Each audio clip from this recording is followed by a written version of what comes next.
Hello and welcome to the fifth episode of 90,000 Hours, the Ken's podcast on the future of careers and workplaces. When we decided to launch this podcast, it was because we believed careers were entering a moment of real disruption. We were seeing the traditional 40-year path give way to something a lot more fluid, shorter stints, lattice-like journeys, and this need to constantly reinvent ourselves. So before we launched, I spent close to 2 months speaking to dozens of people across experience levels, across industries. I wanted to understand how they were navigating these shifts. One of those conversations took place in June at Spacebot Studio, just down the road from the Ken's office here in Bangalore. It was with someone who often says she's lived through 6 or 7 careers in just a couple decades. Kirthiga Reddy. She caught me in the middle of what she described as a whirlwind 6-city tour of India, packed with meetings.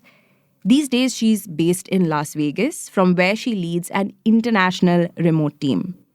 Just to give you a sense of her journey, Kirthiga was Facebook's first hire in India, where she led the company here as its first MD. Later, she became the first woman investing partner at SoftBank, and now she is back in the founder's seat as CEO of Verix, a blockchain-powered credentialing platform. Now, between those very impressive lines on her resume are risks that didn't always play out the way she had imagined. Like the time she led an all-women SPAC team just as the market turned and kept at it far longer than most others would have. Or the unconventional choice she made right after graduating from Stanford Business School when she decided to take up an individual contributor role at a small mobile software startup, even though she had previously been director of engineering at Silicon Graphics. In our conversation, we went even beyond Kirthiga's different roles. We spoke about what leadership looks like to her, how to build culture, how to hire, and how to navigate risks that don't always go your way. Unlike other episodes of 90,000 Hours where I weave together different voices into this bigger story, this one is a little different. This is a straight-up conversation.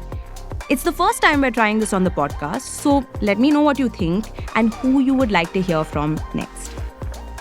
And so, here it is, my interview with Kirthiga Reddy.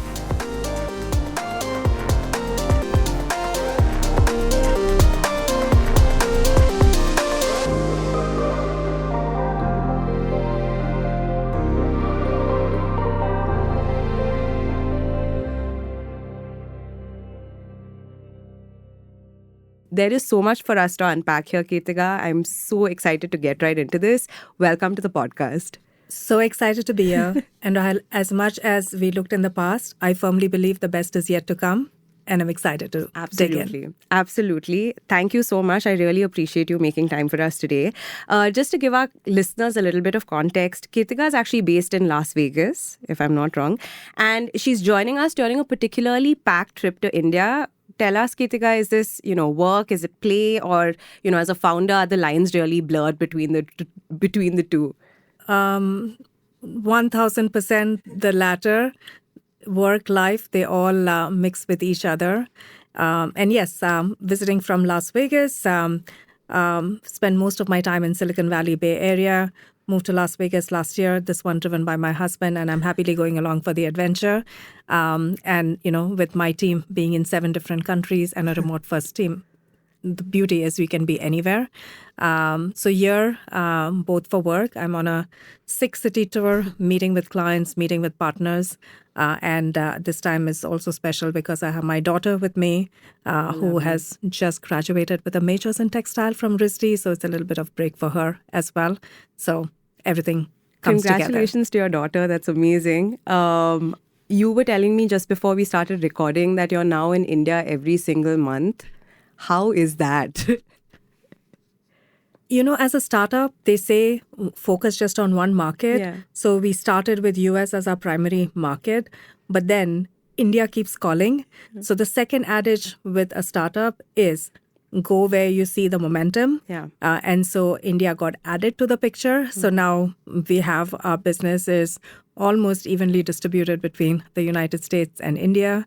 Of course, a piece of my heart, mind, soul is always in India. Yeah. And that leads to my distribution of time between these two markets as well. We have a phenomenal team across 7 different countries with, of course, a concentration in India, Dubai, and few other countries. I know I gave a brief description of what Verix does, but I'd love to hear your journey as a founder, how Verix happened and what, the goal here is. Yeah, great question. So Verix actually started as virtualness, where our focus was on enabling creator monetization. And technology trends have to be looked at from the perspective of how can it solve age-old problems and make it bigger, faster, better, bolder, as in solve the problems bigger, faster, better, bolder. And so when we started the company, our goal, the theme of livelihoods was constant, but our focus was how can we solve creator monetization, so influencer monetization, with the fact that for the first time, you have authenticated digital assets with blockchain. Very soon, though, with the tailwind of AI, we saw the bigger pull from enterprises where they wanted to use us as an authentication and verification platform. So last year we said, all right, we are a B2B2C company. And a lot of our focus is on areas like verifying credentials, skills, continuing education credits, regulation, compliance related areas, essential for the future of work. So we work with incredible clients, partners, the likes of Stanford, the likes of Netflix, UNICEF, and organizations from the small to the large names that I mentioned, trusted worldwide. We have clients who use us in over 50 countries. So it's a very, very exciting journey and just getting started. And the word that's often used when, Verix is spoken about is trust tech. That was something I hadn't heard before. Just to understand how that works in practice, right? Yeah. If we could talk about your work with Netflix, for instance. Sure. What does that look like? No, totally. So Netflix used us as part of their training credentialing for video editors, where actually that was an implementation in India, and it was a partnership with Vicky. And at the end of that, they gave them credentials. So this was an example of giving credentials where credentials really didn't formally exist before. And now we have beautiful stories of people who are trained through that Netflix Vicky partnership, where they are applying for roles. And of course, the other side says, what did you really learn? What did you train? Where's your proof? And now you all have it instantaneously verified, compared to typical credentials, which someone has to call, someone has to verify. In this day of everything instantaneous, the fact that it is so manual to verify what someone has done and to have trust in it, that should not be the case. So that's what we provide, is that one-click verification, one-click shareability. Think about everything that you see on LinkedIn and you ask the question, is this real? What if you had a way to use that one-click verification capability and have that immutable trace, which not only tracks that particular credential, but also helps you track skills and your learning over time. So that's what we provide. And it's now also being used in other examples of like startup investments and how do you track how the startups are doing over time. So it's a basic concept of trust and the ability to have an immutable record that tracks your journey over time. I'm curious, Kirthiga, you've done so many things over the course of your career, right? Up until now, what drew you to this problem in particular, right? Like kind of, you're in the business of telling what's real and what's not. Yeah. What drew you to that space? We see this as the trillion-dollar question in the age of AI. This question, is this real, is going to be the biggest question. And whether it's in areas like images, video content that you see, you have seen the number of questions and the amount of social impact that causes. Two, this area of our current focus, which is around things related to the future of work. Two, as we think about the world with AI agents and humans, right? When humans go to work, you have a background check, you have a performance review. what happens to AI agents? So there's going to be like fundamentally new questions that come up. Yeah. And so that's the area that we want to be in.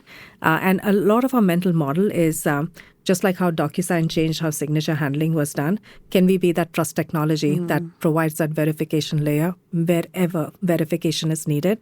And maybe the last thing that I'll say there is a close cousin of verification is the need for recognition.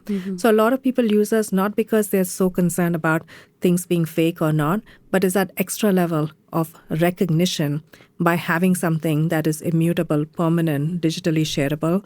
A lot of like nonprofits like UNICEF, like they used us for their gala dinner. So those are the various shades of where we So it marries together credibility and that need for recognition in many ways. That's interesting. And it kind of ties into the next question that I had for you, actually. I wanted to talk about your career path so far, right? From the outside, Kirthiga, it really looks like you've kind of had a knack for being at exactly the right place at the right time. I was talking about you being ahead of the curve earlier on as well, whether it was starting your career at Silicon Graphics in the US, you worked at Motorola during its absolute heyday, leading Facebook India, your work at SoftBank, and now, of course, building in the AI and blockchain space. What would you attribute that to, right? Would you say it's luck? Would you say it's timing? Or do you think you developed some kind of, sixth sense for spotting what's next, what the next big opportunity is? Rahel, a lot of that might just come from learnings of things passed on early in your career. So I remember when I was doing my undergraduate education, someone came up to me and offered me an entrepreneurial gig. It was the brother of one of my best friends. They ran a hospital. They said, "Oh, can you help automate the patient management system?" But it was so foreign to me at that time to do something like that, because all that I knew was looking at my dad and looking at people around me where they worked in a particular job for 30 years. So I said, "Oh, no, I just have to focus on my job and focus on my education and figure out where my next big job is." Just for context, this was computer science engineering in Aurangabad? Yes. And this was around 88, in Nanded? In Nanded, in right? 88, 90? Yes, I graduated in the early 90s is when I graduated. And so, yes, so that was, then it comes back. I'm like, why did I do that? And one of my biggest messages, especially to the next gen, is take the time to explore new things.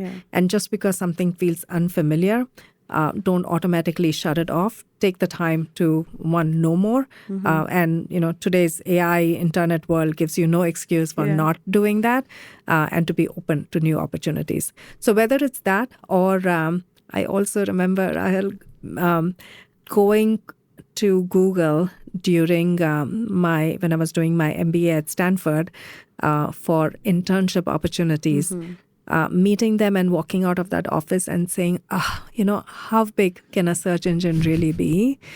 And lessons like that, those are all famous last words. I think early lessons puts you in a good position to say, all right, I'm not going to miss out on these opportunities after.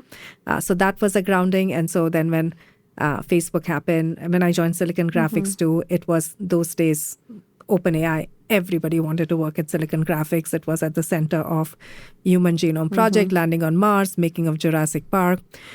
So I feel very fortunate to have been with some of the most consequential companies of its time.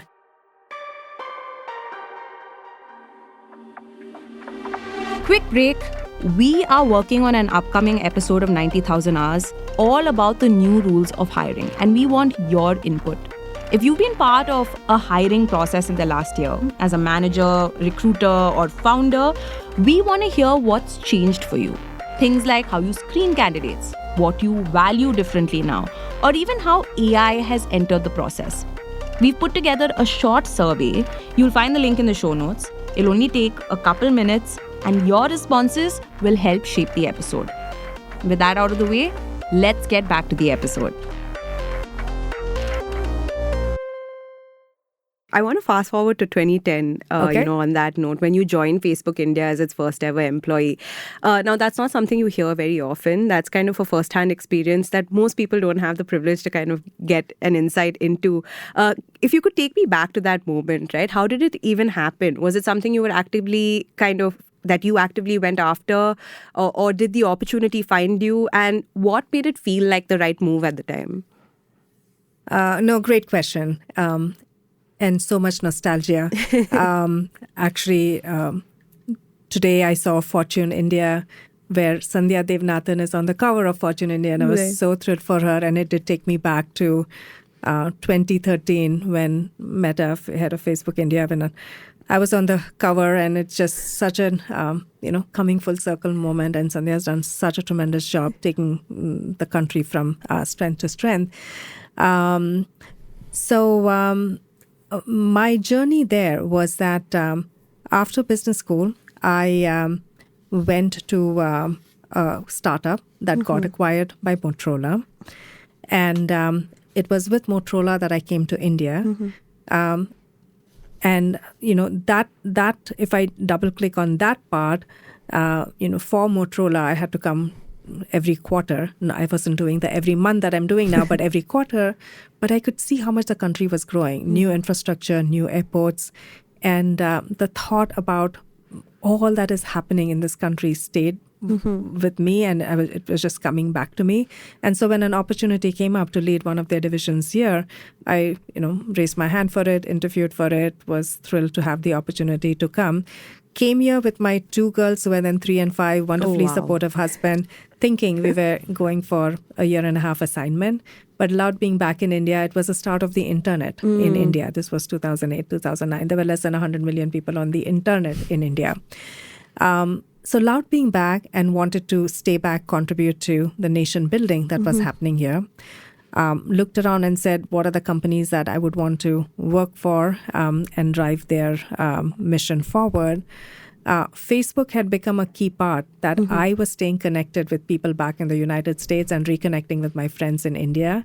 That led me to reach out. So when you said, did it find you? Did I find it? I actively took a step forward, got an introduction to Sheryl Sandberg through a business school classmate, said, love Facebook, would love to play a role building Facebook in India.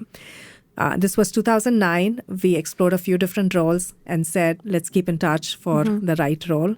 And it was almost a year later that Facebook announced its intention to open its office in India. That's incredible. Did you expect it to play out that way? When you sent that mail, when you reached out to... Yeah, it was one of those manifesting what you want to have happen. Yeah. And then when a year later, the role opened, picked up the conversation again, brutal interview process. It felt like everyone, their brother, their sister was wanting that role, naturally so. And again, was very humble to have the opportunity to be the first employee for Facebook in India and their managing director. Build one of their 4 global operations offices that now serves their 3 billion people, build India revenue, take that to the first few hundred million. But beyond all of those numbers, really seeing the impact that it had on people, businesses, and society was very transformative and satisfying. I can imagine. If you could tell me about building that team, right? Like that first team at Facebook India, how did you kind of go about putting those core executives, those advisors together, right? Did you have a clear sense of what you were looking for in terms of like skills and mindsets, or was it something that you were figuring out as you went along? Facebook has this wonderful tradition where they have a concept of a landing team that where different people from different Facebook offices come together to support the head of a particular country at the start of the operation. And these are all very heavily competed for roles, so there's a huge application process. So I had a wonderful landing team that was representative of the different functions that we were building here, who came to India. And I would say that was, the first early team is people who had been with Facebook, knew the process, knew the culture, knew what the expectations were. And they're all doing incredible things now. One of the landing team members is now, Dimitri is now the chief business officer at Perplexity. Wow. And, like every single member there has their own stories, and it's like truly lovely. Joanna runs a fund, investment fund. So again, beautiful stories there. And so they were the first team. And then we were actively hiring.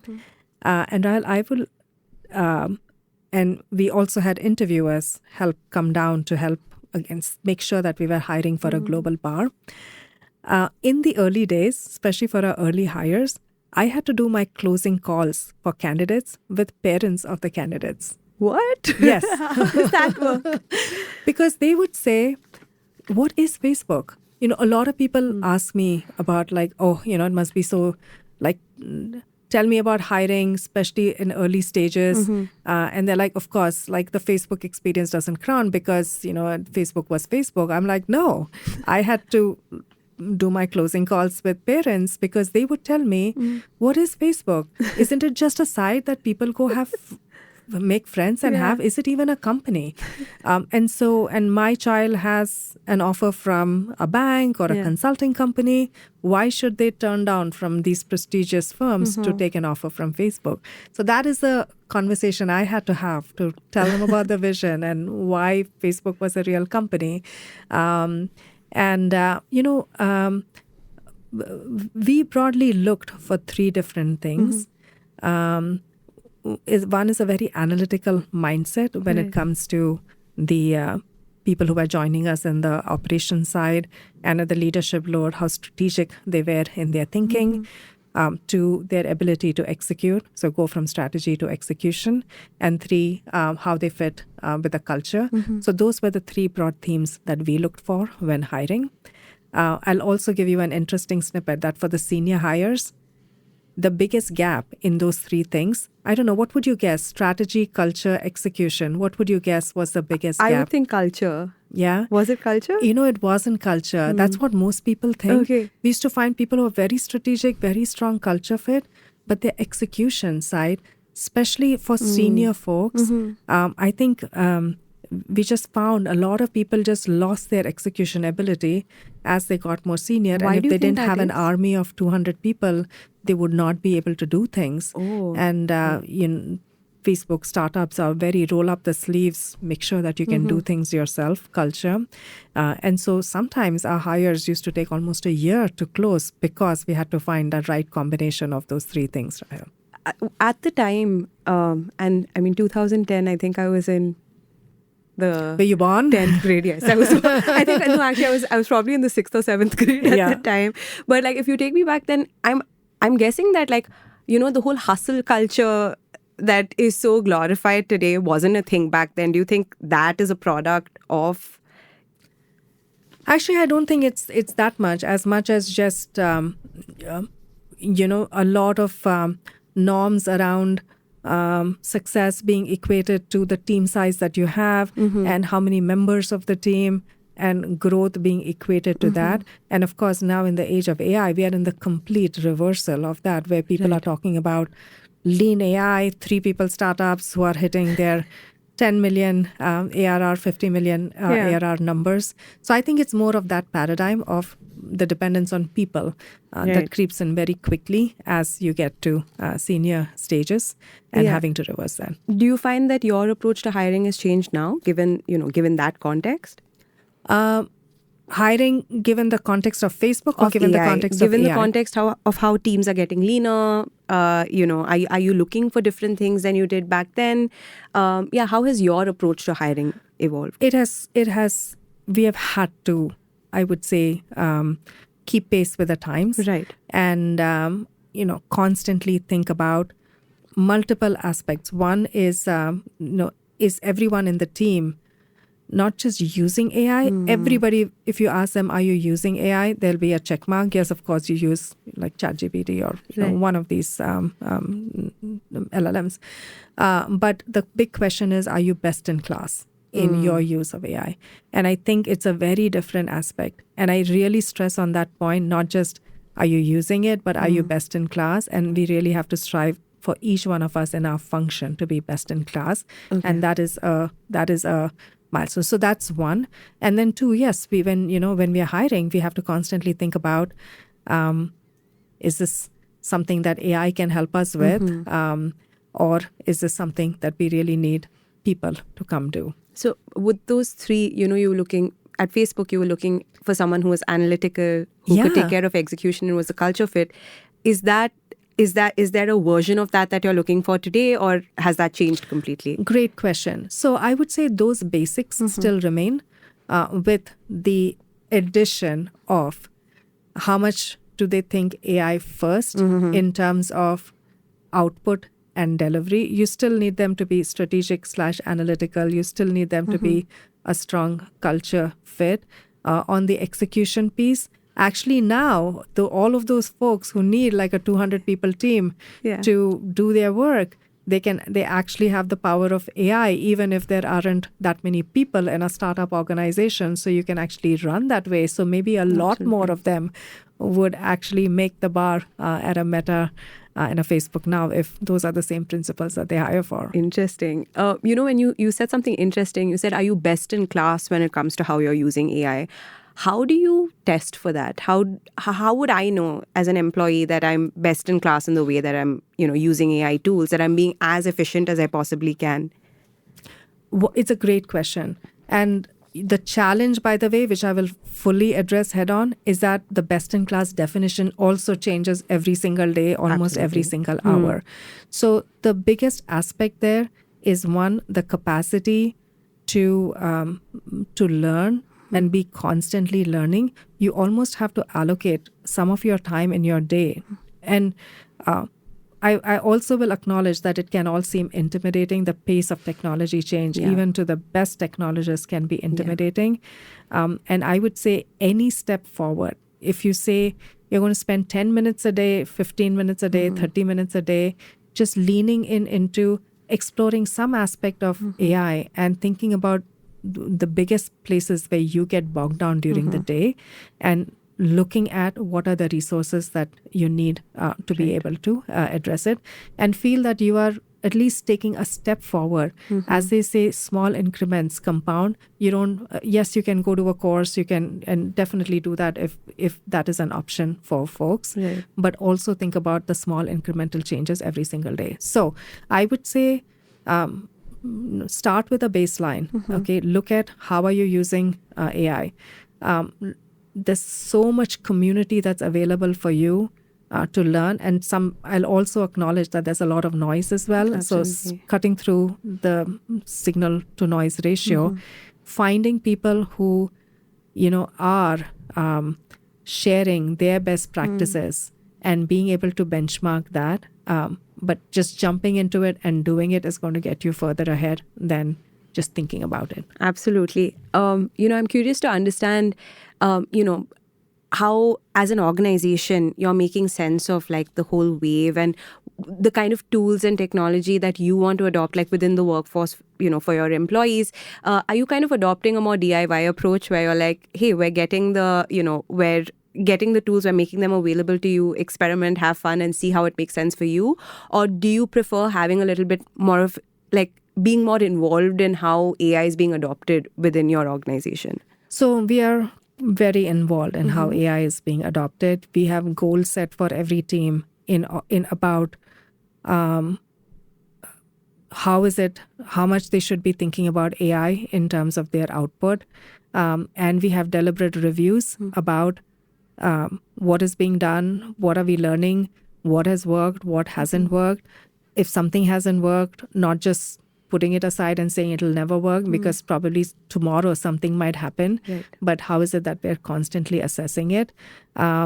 We, even as a startup, have a training budget, Rahel, that we give people for them to use paid tools, paid subscriptions, go for classes, because it is truly an investment. And we firmly believe that whatever dollars we put in, if used well, is going to give us a multifold return on that. And so we have a very, very, I would say, proactive, involved policy more than a DIY policy. That's interesting. We talk about this a lot at the Ken in a lot of our stories as well, about how workplaces are changing, how careers are changing, how careers... And in fact, you've said this in one of your interviews. You said that the average Gen Z will live through 6 or 7 careers, not jobs, 6 to 7 career changes throughout their life, right? Totally. So as a founder, when you have employees coming in, is there a bit of a mindset change that's happened where you're like, I know that people are not going to be sticking around for very long. They will probably be moving on to other things. And then what makes that investment worth it? The investment that you're making towards their upskilling. What makes it worth it? Someone gave me this anecdote that they say, if you skill them and they leave, the question that you ask. But then the next question is, if you don't skill them and they stay, which one would you want, right? Absolutely. And so deeply investing in people, knowing that, career changes happen. They'll go out, they'll be partners, they'll be clients, they'll be friends, they'll be advocates. And as long as they give us those few years and commit to it, and we will fully support everybody's journey. And again, we hope that they stay for 4-5 years and beyond, because they're having such a great time and making such a great impact. And that's also part of our responsibility. That's awesome. I'm curious to know how your leadership style has evolved over the years, from the mid 2000s up until now, from your time at Facebook as MD and when you were working at SoftBank to now as a founder. How has your leadership style evolved over the years, over the decades? So I'd say one part that has stayed constant is the focus on people. Sometimes, one of the common interview questions, or maybe not so common questions, is what is a common misconception that someone might have of you? And I often talk about, people might have the misconception that, one, I am so people focused that I might not be as business and outcome focused. And I say that is completely a misconception, because people who know me know how hard-nosed I am about business and outcome. But my personal philosophy that both of those are aligned, in that if you have a people-focused philosophy, it is also a business and an outcome-focused philosophy. I remember the first time we had Facebook executives visiting us once we started the office. We were all so excited about presenting the progress. And I started with putting up a slide that talked about actually business outcomes. And the executives stopped me and said, hold on, I think we're getting ahead of ourselves. I first want you to tell me how we are hiring the right people, building the right culture. Because if you hire the right people, build the right culture, set the right vision, business results will come. And so that was a big, when you talk about aha moments in my leadership journey, and I really absorbed that message, became a student of the culture of the company and how to build that and manifest that. And there was a lot of effort put into that. So that was, I would say, a big sea change in terms of focus areas and how I think about leadership. So those, and I'd say that formula has stayed steady over the last decade plus. I'd say I had to do a huge amount of new learning in a remote-first hybrid team. It is so hard to build culture, so hard to drive strategic changes in a remote-first team. And you almost have to 10x the amount of communication, make even more deliberate attempts for people to come together face to face, because you lose so much context in that, just sitting across each other. So that, I would say, has been the next sea change in terms of leadership style, is knowing how to lead in a remote first setting. I have a slightly fundamental question for you. Culture is something that I am personally really interested in, because I worked at 2 organizations in my very short career of 6 years. And I've always, it's been something that you have a intrinsic sense of when you're working in an organization. You feel a culture, but it's really hard to put your finger on what that culture is. And again, something that we speak about a lot in the newsroom, a lot of conversations that we have about first principles thinking and all those sort of things, is building culture, right? If you had to define what culture means to you, how would you define it? Culture at Facebook was defined by the key values that we had. And I have seen that as a good formula and an approach and a philosophy. So, for example, be open. be bold, move fast, focus on impact, were cultural aspects. But then it was about how do we manifest that. So when I talked about becoming a student of culture, first it was about understanding what each one of these means. And Rahel, you will realize very quickly that you ask 5 people what each one of these means, you'll get 10 different answers, right? Be open could be about being open with information, or one time I actually remember we do pulse surveys about cultural aspects, and there was input that our Be Open scores had dropped, and a proactive team came together to decipher why that had happened. And it so happened that people felt that decisions about who was traveling abroad was not clearly communicated. And so that is why they felt that, that attribute was dropping. So it's fascinating about what signals are picked up as far as each particular dimension. So, or it could be about how feedback is given, which is one of the more common ways that Be Open is interpreted. And I remember my HR partner saying, this is a very hierarchical culture. It is impossible to create a Be Open culture where people are giving constructive feedback. So Rahel, I worked with my L&D partner to put a specific focus on, we train people on constructive criticism. We used to have fast feedback session. It's like speed dating where you get people in a room and you had to give one thing that someone is doing well and then 2 things that they could do better, just to build that muscle of being able to give feedback. And I will certainly say that given the amount of constructive criticism I used to get, that we did a very good job in building a Be Open culture. That's awesome. So that's one manifestation of Be Open. I would also add over the years, another thing on how culture is felt and measured is watch how people are being promoted, how people are being acknowledged. And that speaks to you about what is really valued in an organization, much more than what is said. Strategy is action. You yourself have actually had gone through 6 or 7 careers in your own, in the last couple of decades. And as someone who's made such major pivots yourself, what would you say a young professional starting out today should really optimize for, right? Would you say, would it be optionality? Would it be stability? Would it be something else entirely?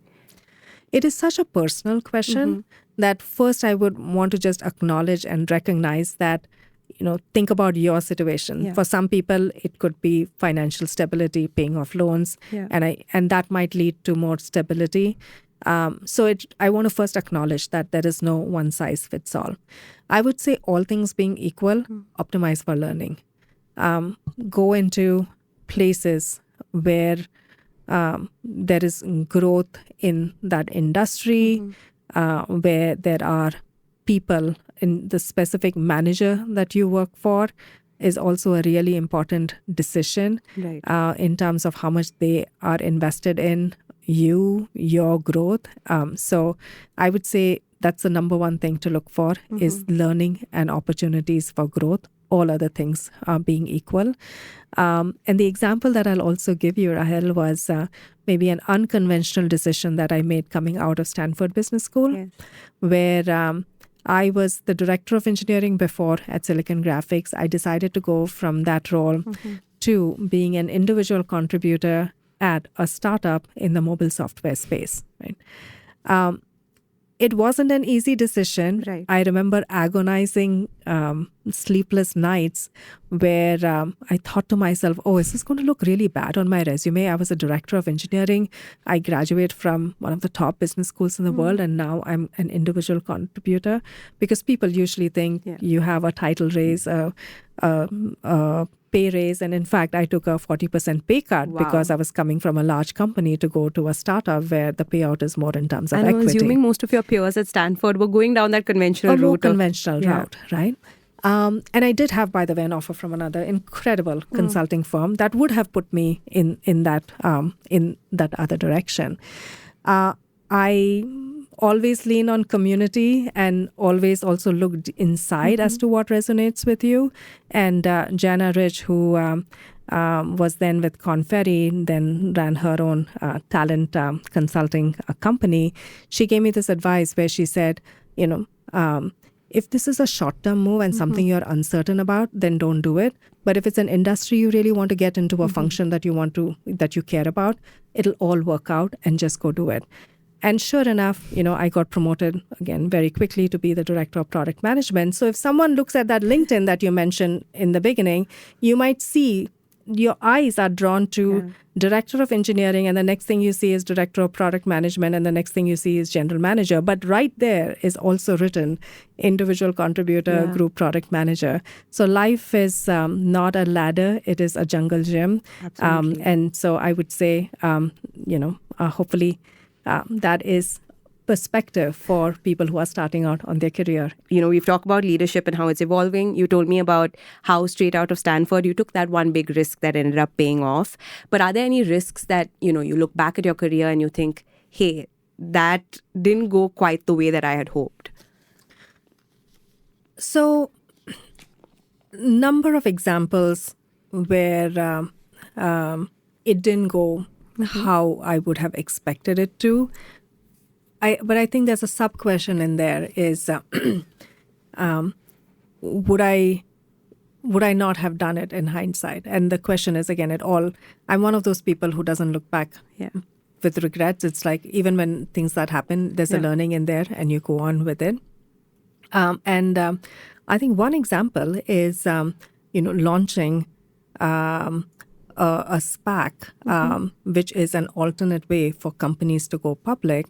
And I did this with an incredible team of, it was an all-female management team, just incredible leaders in there. But then the SPAC market turned. And it was something that you couldn't anticipate. And a lot of other SPAC managers, they just folded and they said they're done. And people who had invested in the SPAC, their investment was written down to zero. While that might have been the practical thing to do, as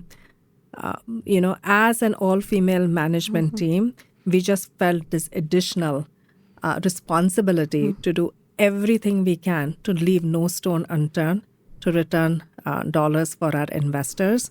And so we kept going for far longer than other SPAC managers.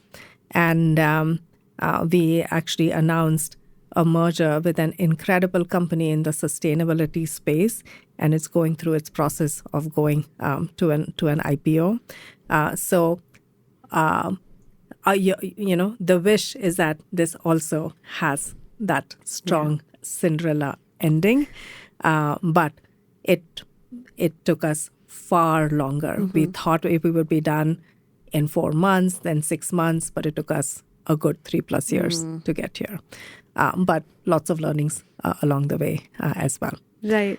You were talking about how you go about life with a certain sense of optimism. And I would assume that there is a fair bit of inspiration that you get out of like everyday things around you, hobbies, experiences, family, I'm sure. Tell me what inspires you to kind of stay ahead of the game, stay on top of your game. What kind of gets your brain moving? And I mean, beyond things like upskilling and... Yeah. When you ask the question, my mind instantly goes to my mother, where she didn't have the opportunity to finish her high school education because her parents said, you only need enough math to do the grocery bill.